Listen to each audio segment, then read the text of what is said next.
Hey, church, thanks for connecting with us again. I trust that you're all staying home and you're staying healthy and that you're doing your part to stem this pandemic.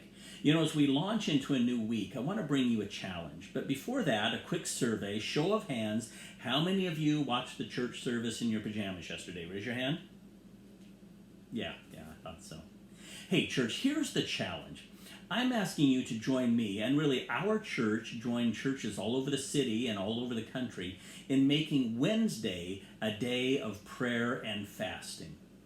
When we talk about prayer and fasting, there are a couple things that I want to make sure that we understand. Number one, God does not hear you better when you're hungry.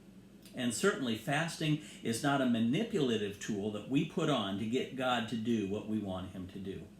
Instead, think of fasting this way. Fasting is a time where we purposefully set aside something that we might otherwise enjoy for the purpose of seeking God and being in his presence.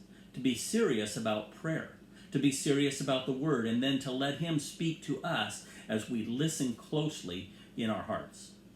So when we fast, that can take on a couple different meanings and be expressed in a couple different ways. Number one, you might choose to skip a meal, or two, or three during that day. And in place of that time when you would normally eat, set aside time to pray.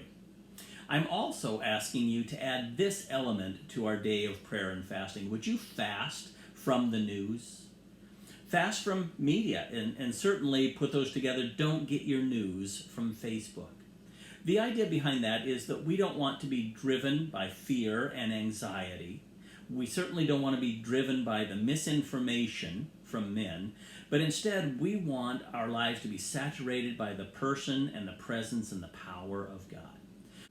There's a portion of Scripture that I want to share with you this morning that maybe speaks to that. It comes from Psalm 35. Now, I'm taking this out of context, and I'll say that right up front. This is a psalm of David as he's crying out to the Lord because of the people who used to be his friends who are now pursuing him and want his life.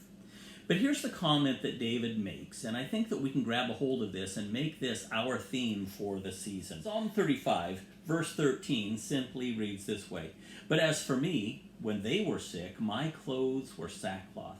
I humbled myself with fasting, and my prayer would return to my own heart."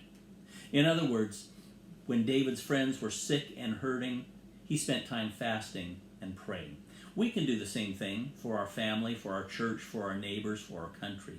So that's the challenge. Wednesday, day of prayer and fasting. I trust that you're all well. I miss you, but we'll be together soon.